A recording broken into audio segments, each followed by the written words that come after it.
안녕하세요. 밝은 세상입니다. 윤퇴진 이후 대선 로드맵으로 한동훈과 이재명의 수싸움이 치열해지고 있습니다. 14일 윤 탄핵안 가결 시에 150일 내 조기 대선이 일어나는데 임기 단축, 개헌 외면한 이재명과 한동훈, 대선 로드맵이 어떻게 되는지 여러 사람들이 이목이 집중되고 있습니다.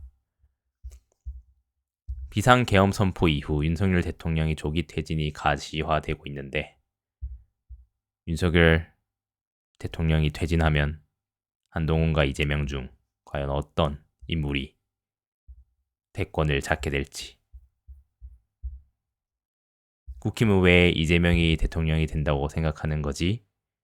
라는 댓글도 있고, 대통령은 정말 깨끗한 사람이어야 한다고도 했습니다.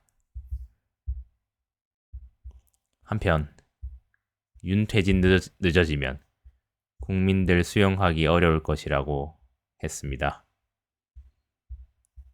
한동훈 국민의힘 대표가 4월, 5월 대선이 너무 이르다는 여당 의원들의 의견에 늦어지면 국민들이 수용하기 어려울 것이라고 밝혔는데요.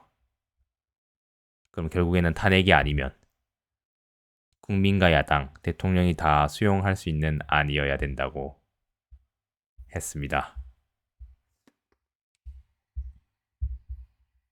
한편 윤석열 대통령의 퇴진 시점 결론을 못 낸 여당은 대통령 호의에 기대야 하는 것이 문제라고 했습니다. 질서 있는 퇴진 방안으로 2월 하야, 4월 대선 등과 같은 이런 안을 놓고 검토에 들어갔지만 이렇다 할 결론을 내지 못했습니다. 굉장히 고심이 깊어지고 있을 수밖에 없는 밤입니다. 그냥 탄핵하면 간단하잖아 라고 국민들은 민의는 들끓고 있습니다. 한편 홍 시장은 난파선의 생지들은 제일 먼저 빠져나갔지만 결국에는 윤 대통령에게는 당당하게 처신하라고 했습니다. 난파선의 생지들은 제일 먼저 빠져나간다.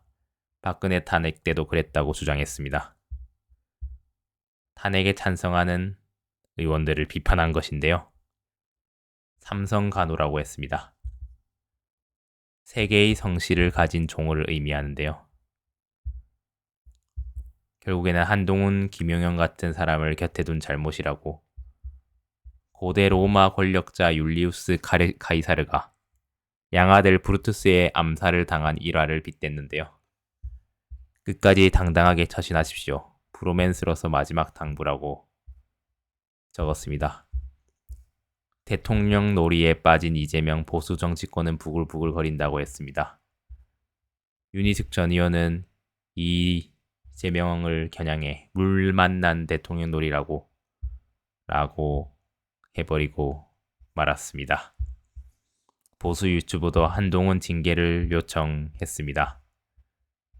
의원님 안녕하세요. 제가 오늘 한동훈, 안철수, 김혜지, 김상욱에 대한 징계 요청서를 당사에 넣으려고 지금 본회의 중이어서 알아보겠습니다. 라고